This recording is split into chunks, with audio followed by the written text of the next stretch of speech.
Have you ever wondered about the current state of our world? Across the globe, conflicts are escalating, but today, we focus on one that has been brewing for decades, the Israel-Hamas war. In recent times, violence has intensified.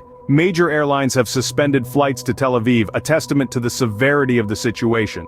Within Gaza, the humanitarian crisis deepens. The World Health Organization reports a dire food situation, with many people begging for sustenance. Hospitals face overcrowding and a severe lack of resources, making the provision of necessary healthcare a near impossibility.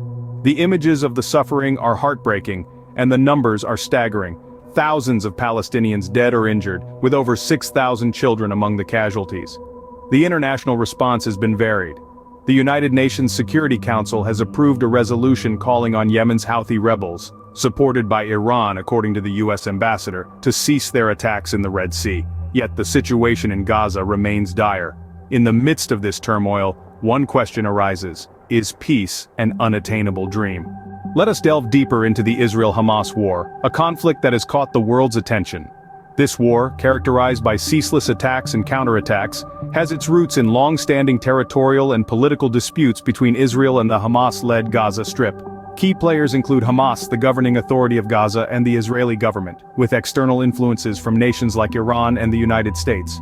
The impact on civilians has been devastating. In northern Gaza, a dire food crisis looms as the World Health Organization reports scarce food availability, with people pleading for sustenance.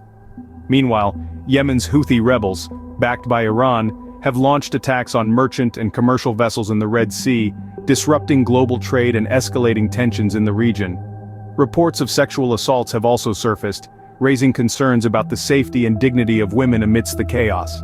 A UN envoy on sexual violence is set to visit Israel and the West Bank to investigate these reports. The repercussions of this war extend far beyond the borders of Israel and Gaza. How has the international community responded to this crisis?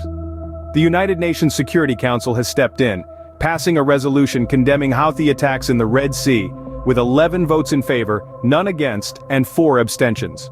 Meanwhile, the world's major airlines, including American Airlines, United Airlines, Lufthansa, and Virgin Atlantic, have suspended flights to and from Tel Aviv's Ben Gurion Airport, signifying the global concern for safety amid the ongoing conflict. Further, the US Secretary of State has expressed a belief that Hamas can engage in hostage talks, despite the recent killing of a senior Hamas official in Beirut. This suggests a hope for dialogue, even in the face of escalating violence. But as the conflict continues, a disinformation war rages on, muddying the waters of public perception.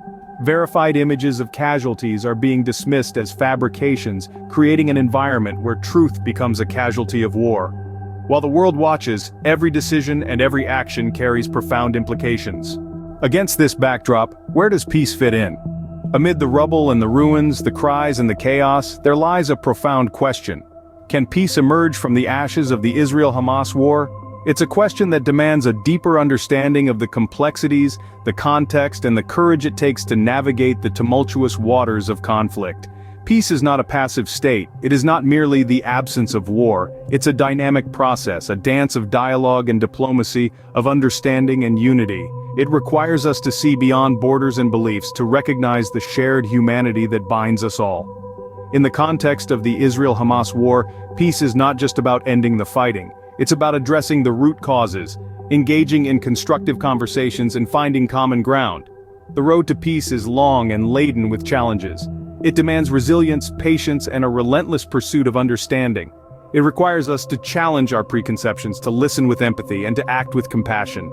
It's about building bridges, not walls. It's about fostering cooperation, not conflict. And so as we navigate these turbulent times, let us remember that peace is not simply a distant dream, an idealistic notion. It's a tangible goal, a beacon guiding us through the storm. It's a journey we must embark on, and a destination we must strive for, with unwavering determination and undying hope. Peace is not just a dream, but a goal we must tirelessly strive towards. So, what can you do to make a difference? It begins with spreading the word. Use the power of your voice and your platforms to raise awareness about the conflict. Call out for peace, whether it's a post on social media, a peaceful protest, or a conversation with friends. Support organizations that are working towards peace building and conflict resolution. Your contribution, no matter how small, can help amplify the call for peace. Remember, every voice counts in the fight for a more peaceful world.